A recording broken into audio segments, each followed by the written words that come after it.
Hey, welcome back to Final Fantasy Ever Crisis. This is Al Shalant. We're going to get into branding today, some best practices, what I tend to look for when branding weapons for fights. Um, this is like an updated video. There are some branding videos out there from when the mechanic was first released, but those are a bit out of date. Once again, like with the materia videos out there, there are new game mechanics that make those suggestions in the old branding videos a little obsolete now.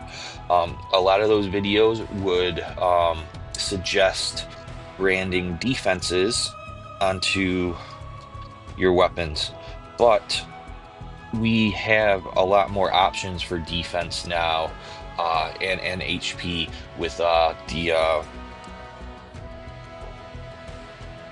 memorias.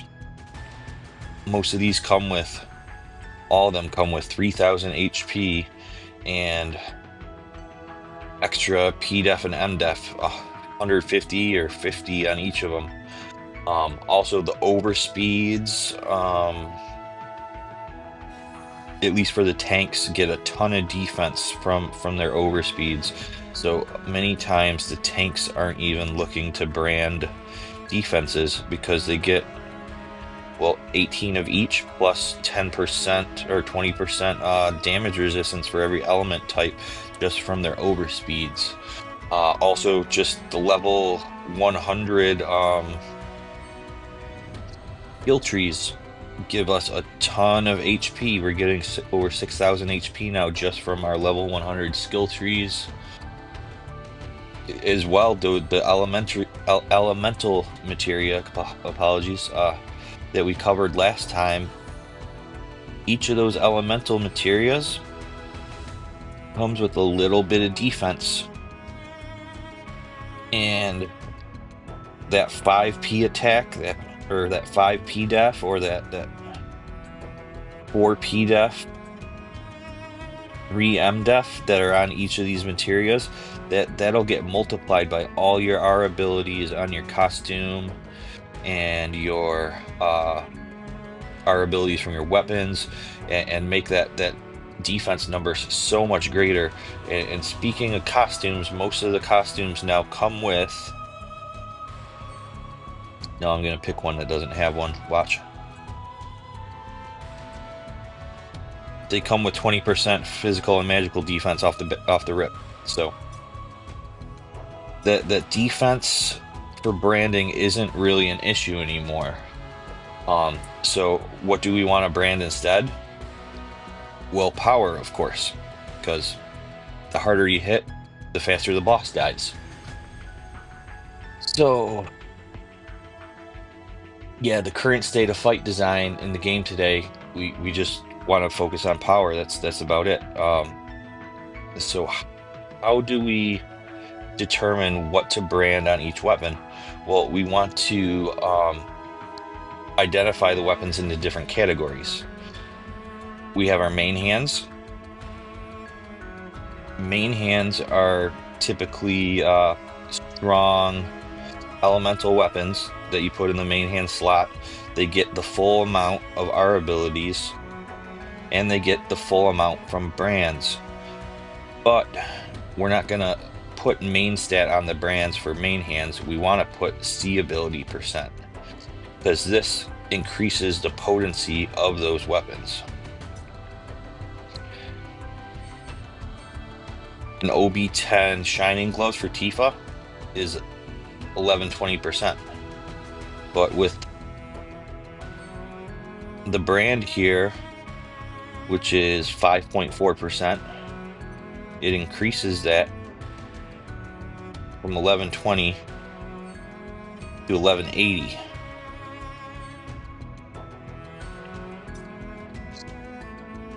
Similarly, on the brand new weapons, the new standard for OB10 on DPS weapons is 1340. If you get over 5% the ability percent on your brand, it's going to raise it over 1400.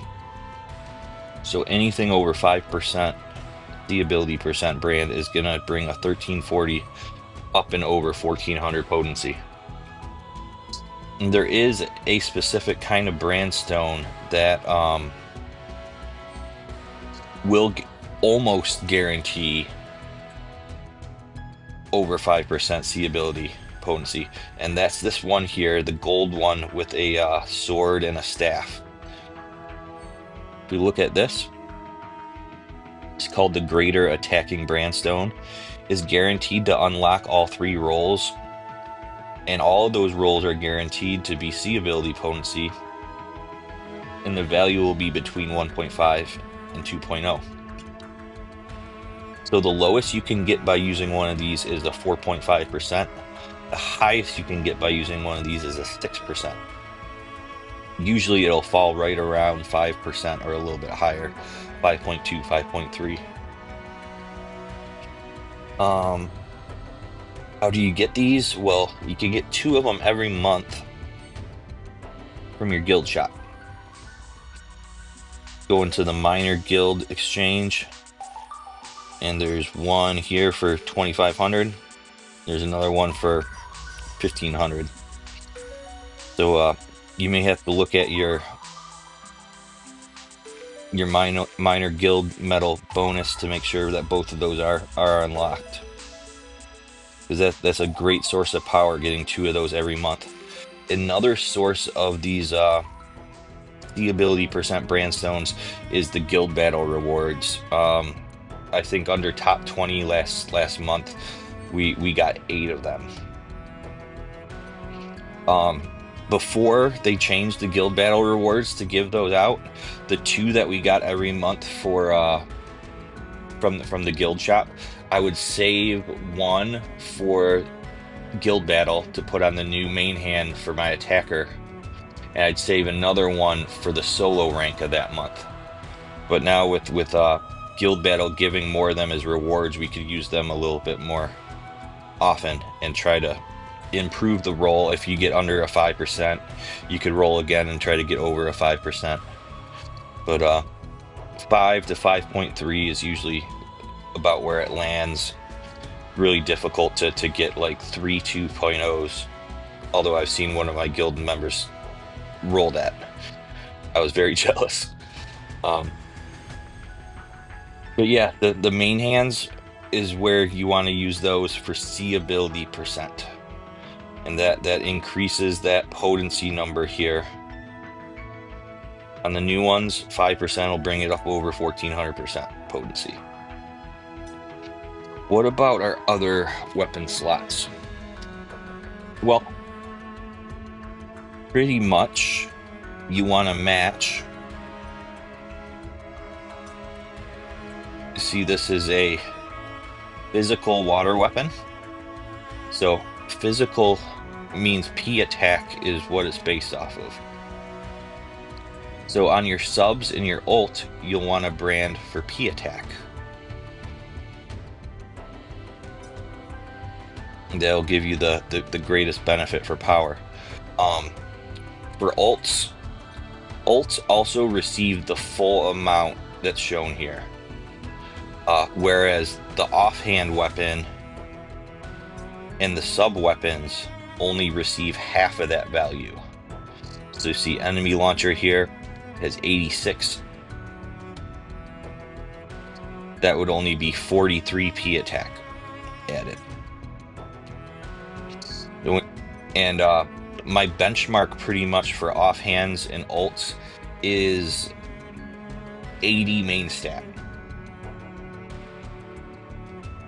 So you get 80 main stat from the ult. Actually, try to go for about 100 on the ult. I'll waste quite a few brandstones to get that, since it does get the full value. But let's just say 80 main stat for the ult, 80 for the offhand and the 3 subs at half value. So that's 40 times 4 is 160, plus the 80 full value from the ult. That's 240 going into your main stat. That's multiplied by all of your R abilities for boost P attack, boost attack. So it becomes quite a substantial increase in your main stat.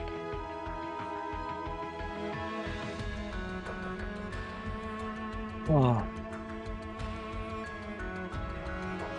So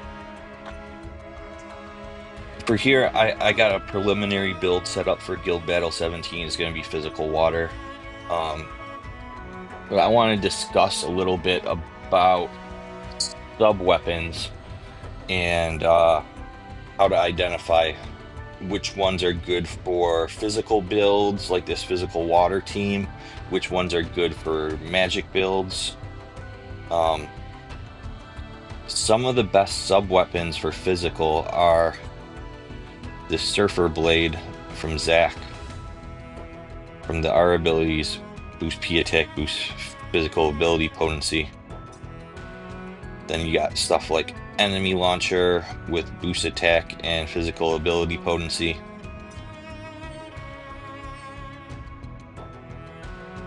Other good ones for physical, I'm just gonna filter by physical ability potency, because that's pretty much what you're looking for when building a physical team other than the element. The top R ability will either be P attack or boost attack, but the second one will either be the element or physical ability potency, pretty much. Yeah, other good ones would be Ultimatic, Ceremonial Sword, Killer Hornet's alright. Rifle of the Hunt is a newer one that has the same R abilities as Killer Hornet and Ceremonial Sword. Then you got the Great Sword A. Then there's some crossover and limited options. Then some that have HP instead of P attack, but we're not really that concerned with HP anymore. As I said, we get 3,000 off the rip from our Memoria. And when you want to think about magic subs that you'd be building a magic team with and branding M attack onto, Vincent's got 3 great ones right here. First is Sawed Off GS, which is boost attack, boost ability potency at 56 points at 130. That's great.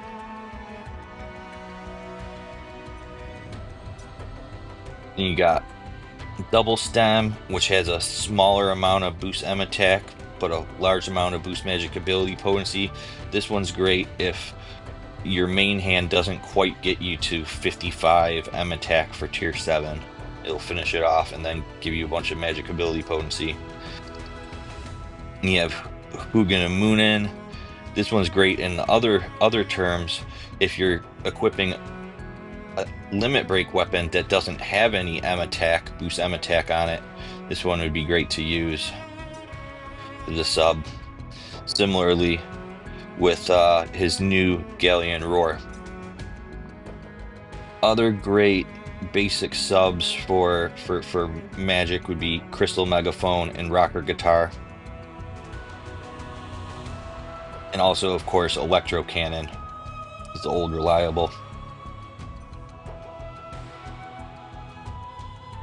4656. Couple honorable mentions that we don't really use anymore because they're just outclassed usually is Sun Umbrella and Flower Vase. Then we got neutral weapons, where let's say the build is a little funky, where you're maxed out or you're at like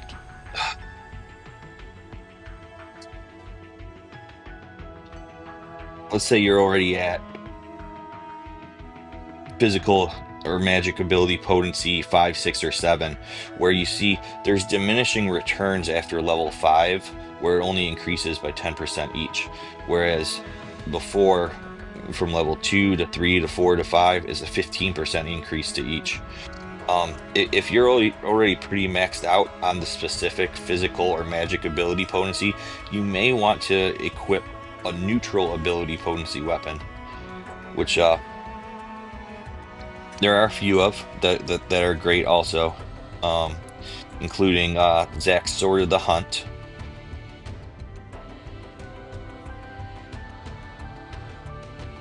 The Mystic Sword will be all the way at the bottom here. Has the same exact R abilities. So does the FF6 Stabbing Claws. Has the same R abilities as those both. And then Ivy Collar also has the same R abilities, 62, and then 39 or 42 at 130. If you're gonna be using one of these, I'd pick one for magic and pick one for physical. Let's see here. Mystic Sword, I have it branded for magic. So if I need a boost attack ability potency for physical, I put on Stabbing's Claws. But that's just a little bit of the thought process behind which weapons to brand for each.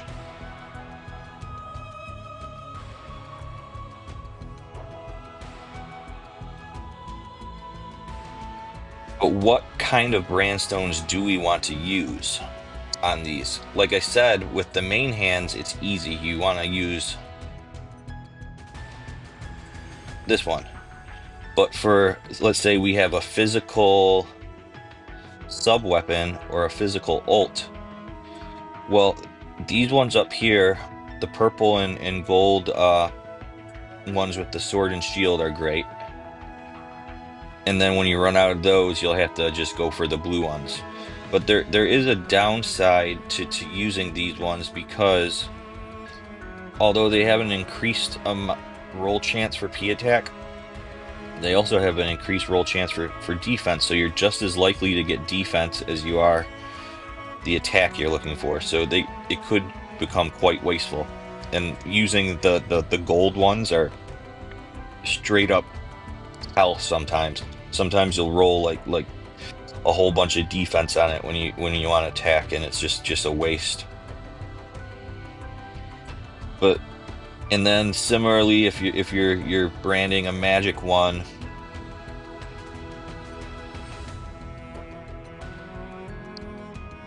you want to do these ones with the staff and then the wizard hat. And similarly, M-Attack has a higher roll chance on these, but so does M-Def, you know. And the purple ones are nice because you could farm them, and they have a 50% chance to have all 3 slots unlocked. Whereas the gold ones have a 100% chance for all 3 slots unlocked. The blue ones have only a 10% chance for all 3 slots unlocked, 50% that it'll be only 1. So that's the difference between blue, purple, and gold, is how likely they are to have the slots unlocked, so you get all 3 rolls on it. Let's say I roll 10 of these blues.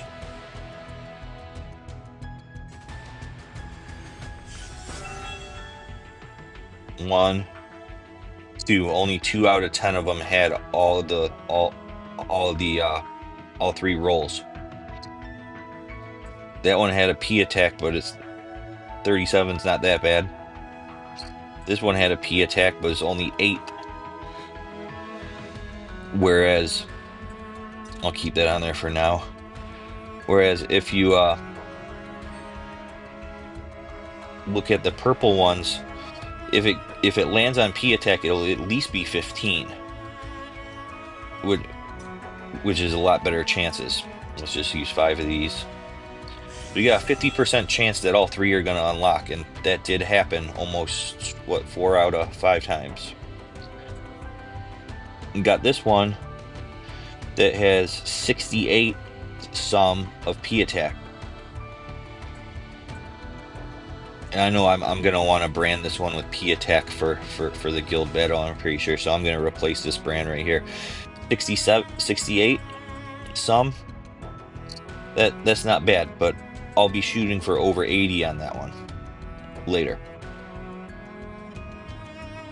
And see, I'm switching from M attack to P attack because Feather Gloves is a boost attack water sub, where it's helpful for both physical and magic builds. The last time I used it was on a magic team, Now I have to rebrand it for the physical team, which is kind of a shame.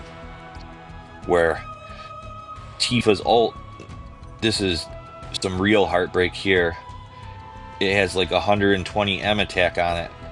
Now I'm going to hold off on branding this one just to make sure, for sure, that Tifa's going to be in the guild battle team. Because if I'm not going to use her, I want to keep that brand on it. But if I do use her, I will have to rebrand this for physical and hopefully try to get somewhere close to there, but with P attack instead of M.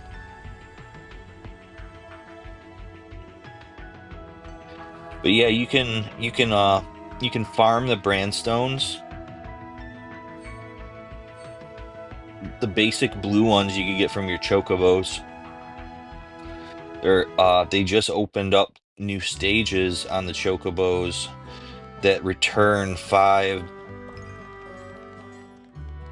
Didn't get any that time. Well, they'll return 5 brand stones. So these ones down here. Oh, I went in the wrong screen. How do you look? Yeah. See, like Corel 2. It says the magic brandstones here. That'll be 5 coming back for each hit, whereas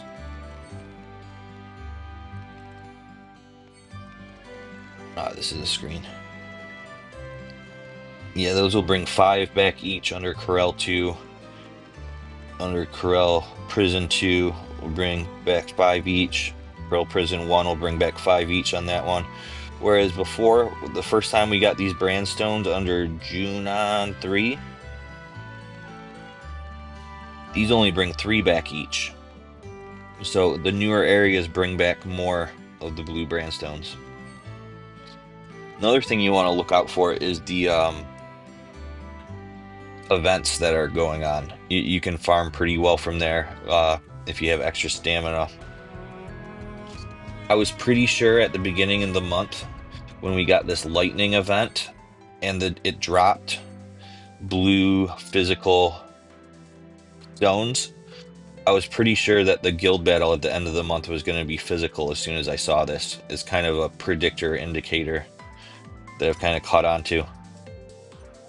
The one thing that sucked during the dungeon ranking is the dungeon ranking was magic, but we only had an event for physical stones open.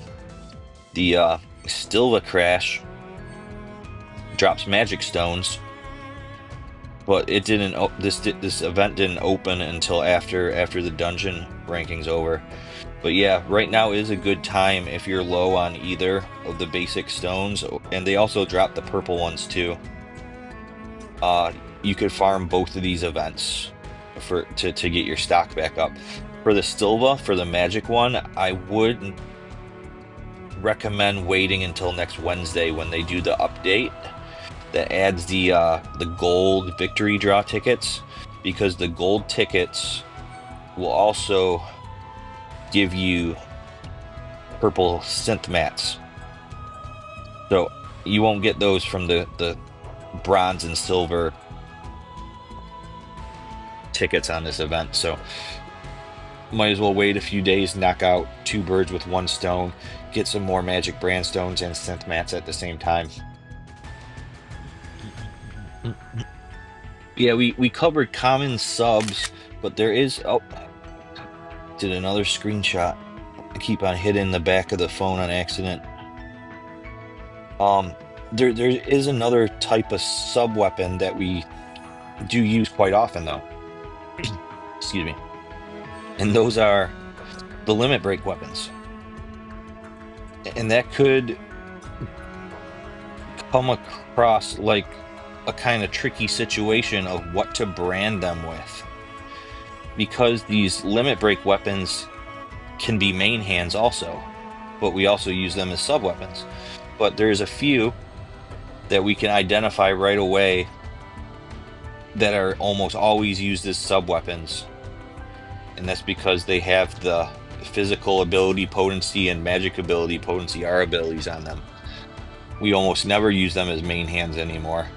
And those are most of the Bahamut weapons. Bahamut Greatsword and Bahamut Cutter for physical, these are great to brand with P attack because we will likely be putting them as a sub weapon on our secondary DPS.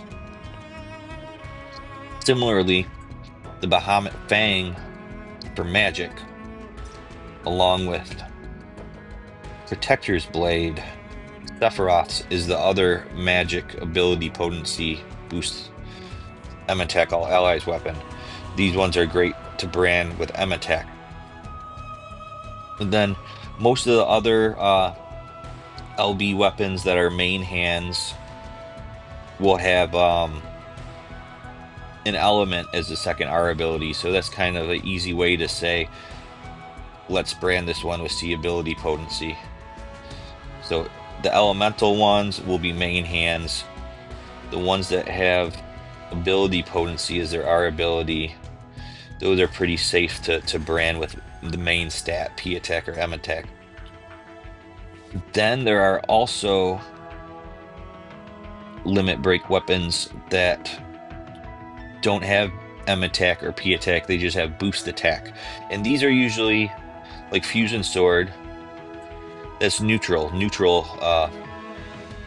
And these ones you may have to rebrand per fight. Like the last time I used this on Cloud, it was a magic fight, so I branded it with M attack.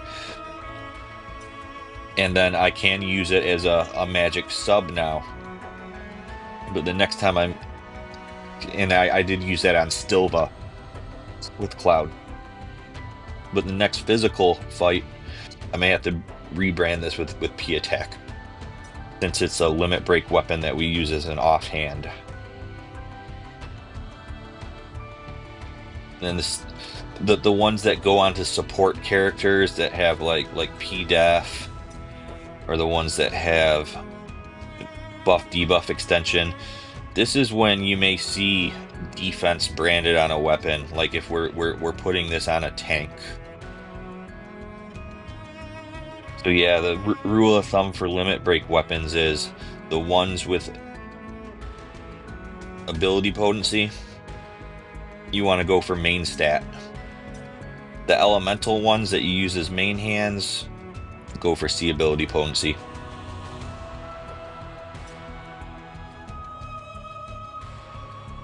But why do I go for that benchmark of 80 main stat?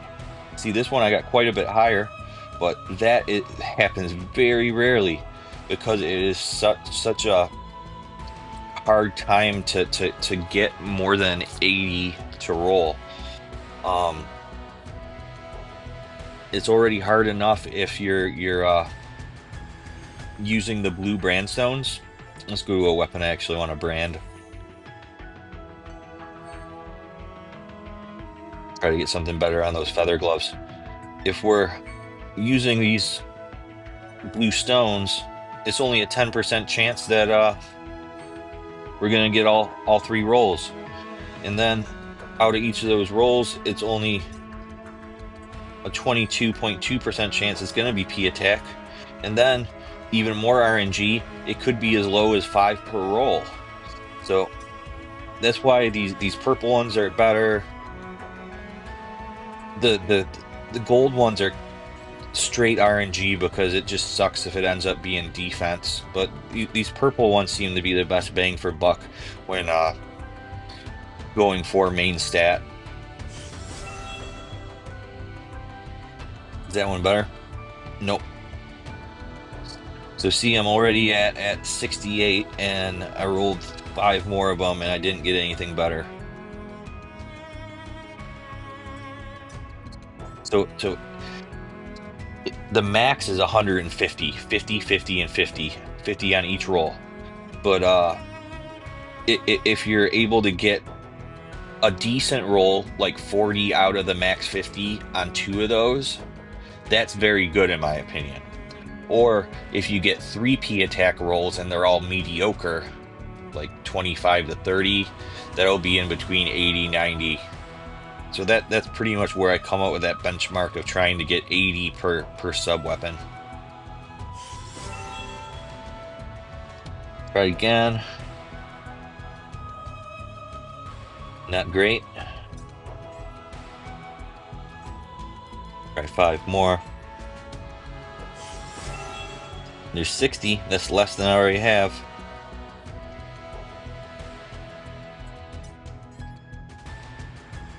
Try 5 more.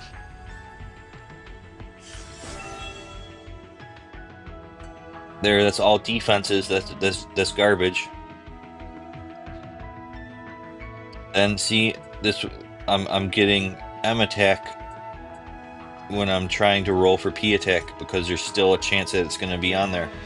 That's why it's just such RNG and so hard to get what you want. And once you get a good amount, like 80, it's just wasteful to keep on going to try to get. It's really not worth wasting all the materials just to get 10 more, 20 more stats, which is going to be halved anyways because it's a sub weapon. See, I got 3 MDef rolls on a physical stone. That's garbage. Let's try one of the gold ones. See what happens. Defense and ability percent. And the ability percent wasn't over 5. So that's not great. As we're guaranteed just as much from one of the special stones. Heal, defense, and ability percent. Garbage. See, these gold ones really aren't. Oh, there's a good one. I take it back. It's 82 with a little bit of P defense. So that'll do for feather gloves. That's over 80. That's exactly what I wanted.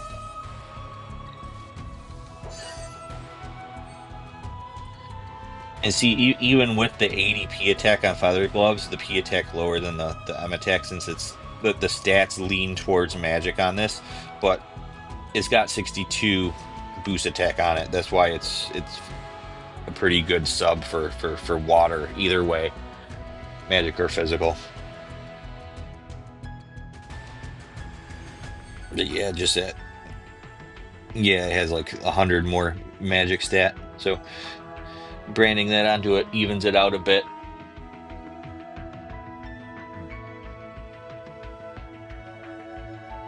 Then the Odin Sword of the Worthy I wanted to try to brand too.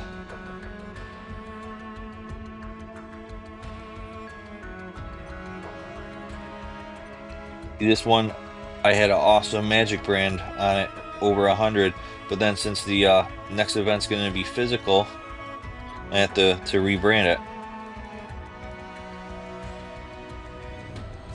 I'm only going to replace this one right now if I find a really good one. 44, I'm not going to take it. And I'll use like 30 of these to bring it down to 100 just to show. One really good roll and 2 crap ones.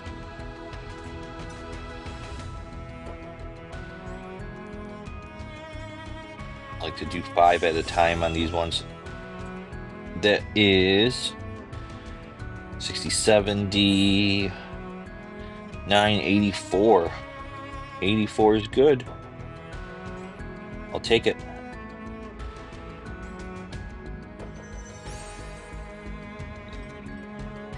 That gets me set up for Sephiroth for the fight at least. Whereas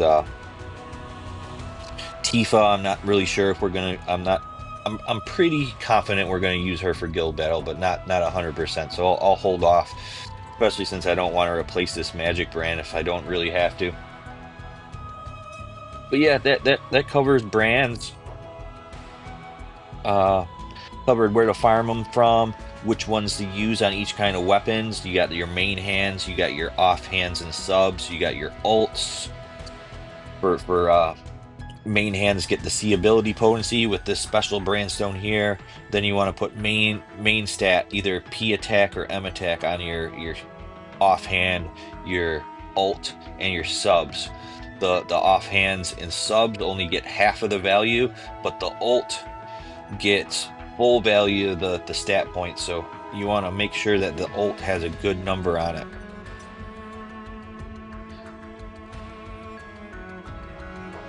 And that's about it. Yeah, this is just to help out, since most of the branding videos out there from when the mechanic released last year are telling people to brand defense on them, and that's just not what we need to do anymore. Um, Ever since Overspeed and ever since Memoria for sure, where we get hundreds of defense and thousands of HP that get multiplied by our abilities, we just haven't had the need to brand for defense on purpose. Like, don't get me wrong, it's great if you get two great P attack rolls and the third one's a defense. That that's fine, but we don't need to purposely roll for defense right now. Since Memoria came out, we haven't seen a fight that required extra defense than what it's already giving us. And I just wanted to set the record straight versus all the old videos that are telling us to brand primarily for defense, because we did used to have a major defense problem, and it was very helpful at the time, but not so much anymore. Now, branding for defense is just wasting power pretty much. If you don't need defense, then put power brandstones on, pretty much is what I'm saying. But that's about it for tonight. This is Al Shalat. Thanks for listening, and I'll see you guys next time. Take care.